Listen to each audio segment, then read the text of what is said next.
Hello, everybody. Welcome back to The Way That I See It. So, oh my God, it feels ages since I recorded a podcast because I recorded one and then I scheduled one because I recorded it a few weeks ago and I was away. So it just feels like forever since I've actually jumped on here and done a live podcast with you. So my proper camera's not working tonight. So you've just got my Mac camera, although I am on the hunt for a new Mac. So feel free to send me your recommendations. I am still debating between an Air and a Pro. Just deciding which chip. I mean, there's so much to think about. So first world problems. So what I want to talk to you about tonight is about belief conflicts and how to overcome them, because this is something that is part of my healing journey. And obviously this season is all about healing. As part of my healing journey, one of the biggest things that I've been able to identify is when I have got a conflict in terms of there's something I want. I believe I can have that thing, but I've got beliefs that take me in the opposite direction. So these aren't necessarily limiting or conditional beliefs. They're just, conflicting beliefs. And so what it's like having a train going in two directions at once. I'm just moving my microphone. There we go. Okay. So it's like having a train and trying to pull in two directions at once, like having, one engine one side, one engine another, and them doing this, right? And the thing is, you're never going to get very far. You're never going to get into momentum. You're never going to get moving. You're never going to get energy. Like if you think about the example of a train, it's such a great one, because what it makes you realize is that when you want something and say you want something and you believe you can have it and you're like, yes, this is everything. And then on the other side, you've got the whole, but if that happens, then that means that, or if you do that, then that means you're this kind of person. What you've got is got split energy. And when we've got split energy, we create absolutely no momentum whatsoever. And this is why you can still be talking about your goals that you set for yourself 5 years ago, because the truth of the matter is that you've got split energy. So how do we unify the energy? How do we release ourselves from these conflicts? Well, the first thing is to get aware of them. Like anything, right? Awareness is always the first step. So you've got to get super aware of where these conflicts lie. So I would get really clear and ask yourself, what is it I actually want? Like, what is it I desire for my life? What is it I desire for my business? What is it I desire for my body? What is it I desire for my relationships? And then ask yourself some really challenging questions. And one of the things I always do, and there's Tony Robbins is a big fan of saying, the quality of your life is determined by the quality of your questions. But I'm a big believer in asking negative questions, because if you don't ever ask a negative question, your brain will just give you what you want to know. So if you say, what are my limiting beliefs? Your brain will go, I don't have any, right? And that's just bullshit, because of course you do. So instead, what I always like to think is, if I didn't believe I could do this, what would be the reason why? If I thought that I was rubbish at this, what would be the reason why? What are all the reasons why I can't be a millionaire? What are all the reasons why this relationship won't work? What are all the reasons why I won't get back in shape this way? What are all the reasons? Because when you do that, you give your brain the opportunity to find the thing that you didn't realize was there, because you go, oh, wait, that is there. So when it comes to belief and value conflicts, and again, so this also applies to values, but when it comes specifically to belief conflicts, they usually are subconscious. They're usually in the unknown. They're usually buried deep in your mind and you have no idea they're even there. So my strong advice is, if you are finding yourself wanting something but actually doubting it, or maybe you've been wanting it for a really long time and you just don't feel like you're creating momentum or creating energy in the direction of your goals and dreams, then my advice would be to sit down and do this exercise. Ask yourself the reason why, what are all the reasons that you can't have the thing that it is that you say that you want. And when you get really clear on what those reasons are, then you're able to do the work. You're able to ask yourself, is that ultimately true? Is it true for every single person that ever walked on this planet Earth that is true?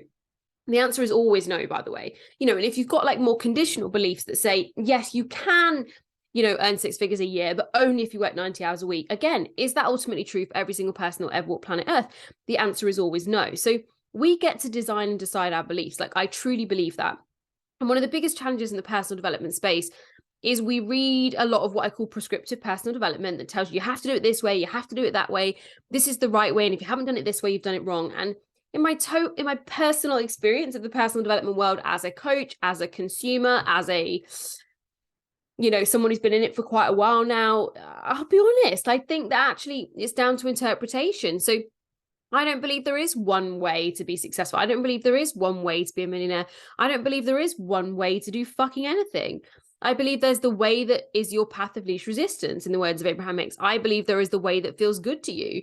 And I think that so much of the time we create so many stories about how things have to go that we believe that we can have them. But because we've conditioned ourselves to absorb so many fucking stories about how this has to go, and this is how it worked for Dave, and this is what happened for Julie, that we tell ourselves that that's the only way that our goals can happen for us. And I can tell you, especially from my experience in network marketing, that the types of people that promote to the vice president levels in my company, to the third and fourth levels, every single person has got a different story about how it happened. Of course, there are synergies. Of course, there is crossover. Of course, there are habits and traits and behaviors that, were common, but that's the same in any industry, in any area of life. But the way and the how and the approach was totally different. So with that in mind, when you catch yourself saying the only way I can be successful is this, the only way I can do that is this, the only way I can earn that money is this, is to really challenge yourself on that, because I can tell you it's bollocks. But here's the kicker, right? This is the bit that most people hate, is that you actually get to choose your beliefs. There is no right or wrong. There is no truth or false. There is, what do you want to believe to be true? What do you want to believe to be true? And what I personally have seen and found is that whatever you decide to be true will be true. So whether or not that belief serves you is up to you. Whether or not that belief is in line with your goals and dreams is kind of irrelevant. What you believe to be true will be true. So when we find ourselves with this split energy, with these two trains going in different directions, you actually get to choose which train you want to get behind, right? I'm not saying it won't take clearing work. I'm not saying it won't take healing work. I'm not saying there won't be work to be done in order to move you from where you are to where you want to be in terms of beliefs. But you first of all have to choose with intention, with commitment, with passion, that is the direction that you actually want to go in. Because if you're not actually sure, or you're not actually certain that that's what you want, or the fact that you actually have way more belief in the fact that you can't have it than you can, you're just wasting more time with split energy. So you've just got to think about, when you've got a desire, and for me, it's desire. It's not about what you want, because often when we want something, that's actually coming from a place of lack. So the wanting in itself comes with a vibration and an energy of desperation.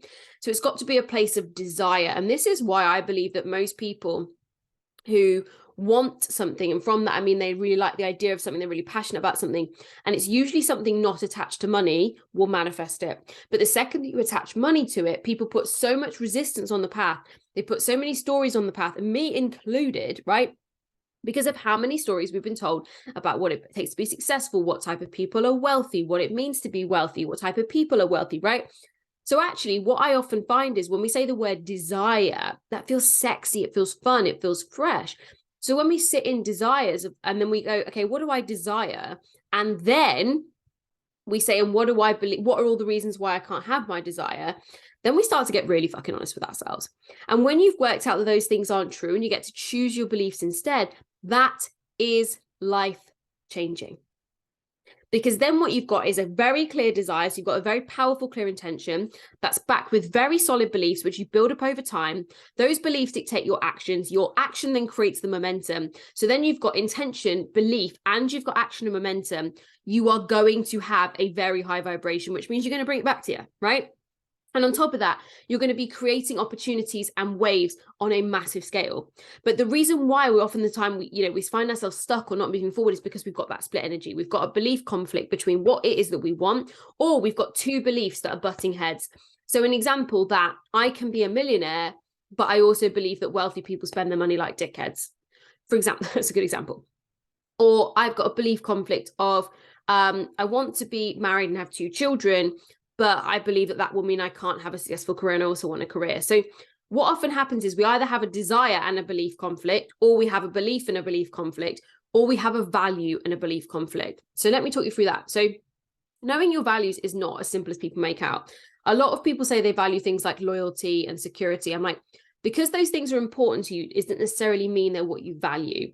What you value is the way you make decisions in life. So when you make big decisions, you make it with that value in mind. So for example, my number one value in life is the freedom to choose. So if I ever feel forced into making a decision, or I make a decision out of obligation, it feels shit to me, right? I always want to be in a situation where I'm choosing to go to an event, I'm choosing to do something, I'm choosing to say yes to something, I'm choosing to buy something. When I feel obligated or under pressure, or That to me feels so against my values, it's impossible. So let's say someone tells me there's a certain way something has to be done, or the only way you can be successful. To me, that's a headbutt straight away, because I can't get behind that, because my number one value is the freedom to choose. So what you've got to work out is how to live in line with your values. And the way that you do that is by working out, what are all the reasons that I can't have this thing, right?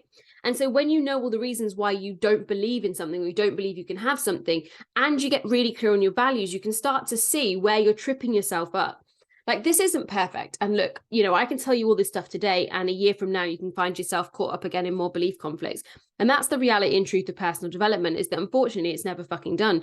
It's absolutely constant. It's continuous. It's regular. It's necessary, and it's required. But that's not me telling you that you should. That's me telling you that in my personal experience, I have had to level up time and time and time and time again, because I do not believe that we're ever done. Because if we ever arrive, we're actually stuck where we are. We will stay where we are or slip backwards, because that is the person that we have become through growth, through development, through action, through intention, through belief, and through values.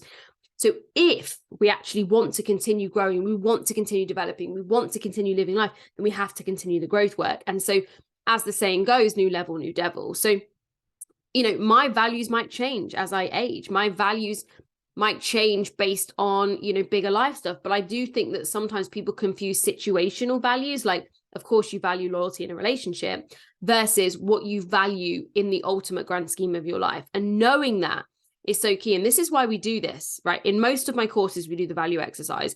But the Build Your Belief bundle is the big one for this. And in the Build Your Belief bundle, stay tuned for some sale info on that. One of the biggest things is getting people to recognize that they have the conflicts in the first place. And from those conflicts, getting them to have the awareness to see why those conflicts have been created, and then make a fucking choice. Because you do actually get to choose. And even if all the people around you believe the thing that you don't want to believe, I can tell you, you get to change it. You get to change it. And I can promise you, as somebody who has grown and developed and is still working, you know, continuously to become that next level version of myself, that the people that are around you, when your vibration, intention, belief, energy, and action is strong enough, you will influence them. And your job is to become so convicted in your beliefs about the thing that you choose to believe in, to eradicate yourself of this, you know, conflict, to get your train moving at high speed momentum, that when you put yourself in that situation, when you create that energy and that belief system in yourself, you will be the one to influence others. You know, I posted about this tonight at the time of recording. It's Sunday night. It's going live tomorrow. I had to record this on the rush because I was a bit late. But I posted about the fact that you can spend your whole life worrying about what other people think of you. You can spend your whole life needing validation and seeking it from other people. But I promise you, on the day that you die, that will not be the thing that you're worrying or thinking about. And so for me, what I like to try and do is think about, if I got to the end of my life, what would I have regretted? And I would have regretted going full out. I would have regretted showing up and shining my light and being that person who's a powerhouse and, you know, standing up there and saying, you can do it too. And just because what? Somebody on the internet is going to tell me they don't agree with my life choices, or they think that I should have worn a different dress, or that they think that, you know, I'm in a pyramid scheme. You know, that's my favorite, by the way. And FYI, pyramid schemes have been illegal for over 15 years in the UK. So, hun, get educated before you get judgmental. But my point is, sorry, that's just a phrase I got in my head. Bye. That's my favorite gif. I am literally this gif. Bye. Anyway, where the hell was I going with that? See, this is why we don't record podcasts the night before they have to go out, because my brain's like, what? My point was, other people's opinions, right? My point was that if your beliefs, right, and I'm also going to give a caveat to this, but if your beliefs are conditional based on other people's approval, that is a conflict in itself, because you can believe you can have it, want it, and do it. But if everybody around you is telling you that you can't, that you're not good enough, that it's not right for you, that's a conflict in itself. And you have got to figure out, what are you going to listen to? Are you going to listen to yourself and your inner desires, or are you going to listen to other people? And that's a choice you have to consciously make. That's not one that we just wake up and go, oh yeah, today I'm going to listen to myself, right? We have to consciously choose. Today I listen to myself. Today I block out the noise. Today I listen to myself. Today I block out the noise. And if you aren't able to do that because it doesn't feel safe, right? And, you know, as someone who's been working on a central nervous system, someone who's been working on healing on a deep level, and more of that will come soon, but just lots of red tape with things like therapists needing to finish your cease window, and the same thing with Reiki practice. Anyway, blah, blah, blah. The point is, if it doesn't feel safe to you to put yourself out there and not care what other people think, then that's where the work is. The work is on feeling safe and sure in yourself that you don't need other people to validate you. If you find yourself doing things because you're motivated by other people or other people's validation or other people's approval or acceptance, again, that's where the work is. And it's weird because I've 100% been this person. I was in a relationship with a very narcissistic person for quite a long time. And it makes you doubt yourself. And, and I use the word narcissist lightly because we can have narcissistic tendencies or someone can be a narcissist, and they're very different things. But I was with someone that had very narcissistic tendencies, and I was very much an insecure person when we got together. So what that meant was, we fed each other. It was basically trauma bonding at its best. And so I did a lot of things for that person to validate me, to see me, to accept me, to love me, and to need me. Did a lot of people pleasing. I did a lot of doing things because I thought they would approve. And then when we broke up, I did a lot of things that I thought they wouldn't approve of. And so what I want you to know is that in none of those scenarios where I made it about the other person, did I ever feel a sense of joy and satisfaction and peace that I feel when I do the things that feel on my heart to do, that feel aligned with my desire, that feel aligned with who I am. And that's a result of doing the work and recognizing where these conflicts have come up. And when they've come up, I've looked at them, whether that's in a personal development sense, with what I've done in the Build Your Belief bundle. Because here's the thing, guys, my courses are just the work that I've fucking done. I don't just make up shit out of thin air, right? Or where I've gone and worked with a therapist, or I've gone with a practitioner, and I always tell you when I have. So what I want you to know is this. If you find yourself with trains going in the opposite direction of energy, one's belief in one direction, one's action in another direction, one's, desire in one direction, belief in another, then the only person's responsibility to change the trajectory of that train journey is yours. You will be exactly where you are right now unless you choose to sit down, look at where you are splitting your energy, and put momentum on one single track instead. So I love you all very much. That was the way that I see it, and I'll see you on the next episode.